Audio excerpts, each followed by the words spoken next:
덴마크 왕자와 그의 가족의 비극을 풀어낸 작품 햄릿은 1601년 영국의 문호 윌리엄 셰익스피어가 쓴 4대 비극 중 하나로 꼽히는 작품입니다.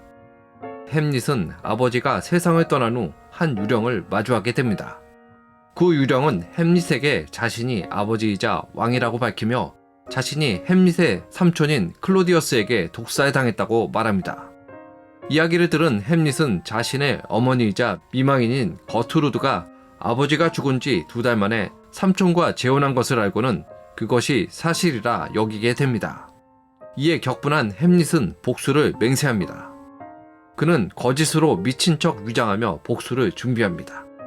그러나 그는 유령에게서 들은 이야기가 진실이 맞는지 믿어도 되는지 끊임없이 의심합니다. 무엇이 진실인지 복수를 실천해도 되는지 고민하며 결정을 미루던 그는 결국 여러 비극을 만들게 됩니다. 첫 번째 희생자는 덴마크 왕실의 재상인 플로니어스입니다. 햄릿은 선왕의 죽음을 묘사한 연극을 준비합니다. 이 연극을 본 클로디어스는 내용에 격한 반응을 보입니다. 이에 햄릿은 클로디어스가 선왕을 죽인 범인임을 확신했지만 복수가 옳은 길인지 자신의 확신이 맞는지 의심하고 머뭇거리다가 벽에 걸린 테피스트리 뒤에 숨어있는 이가 클로디어스라 생각하고 뒤늦게야 복수를 행동으로 옮깁니다.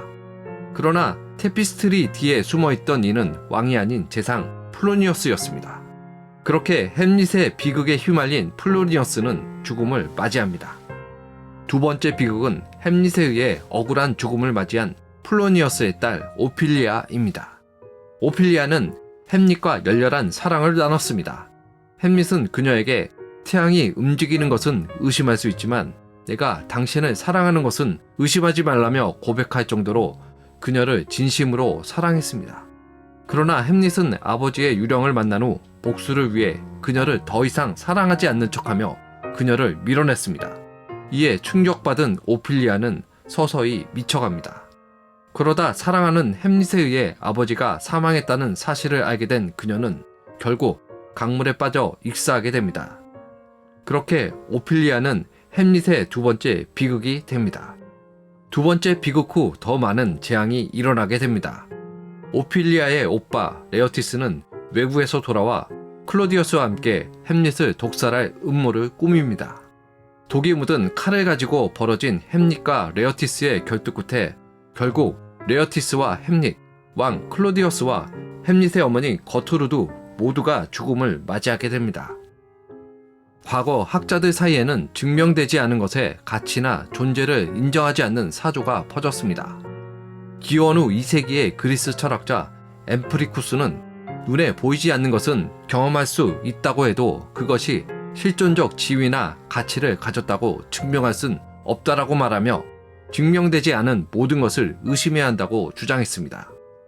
이후 햄릿이 쓰인 1600년대 당시 이 사조는 일반적인 것으로 여겨지며 특히 종교적 진리와 진실 자체가 모두 거짓이라 여겼습니다.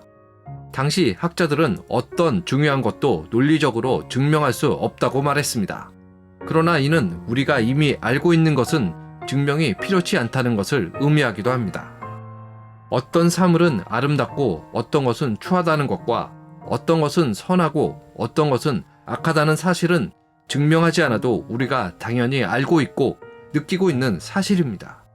우리는 아름다움과 선함의 가치, 자유와 책임의 가치, 자연의 법칙을 준수할 가치, 그리고 수천 년에 걸쳐 전해지는 전통의 가치가 진실임을 증명할 필요가 없습니다.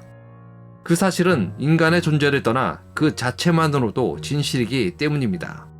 그 아름다운 가치와 진실을 의심하는 것은 오만이며 거짓을 탐닉하는 것은 진실의 진정한 가치를 알고도 부정하는 행동입니다. 우유부단하고 의심 많았던 덴마크 왕자 햄릿.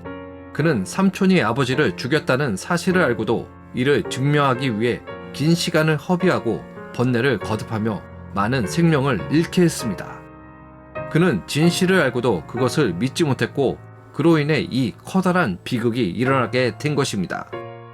햄릿이 진실에 대한 믿음과 확신을 가졌다면 부정을 저지른 삼촌 클로디어스를 더 빨리 처단했을 것이고 많은 생명이 죽는 비극은 일어나지 않았을 것입니다.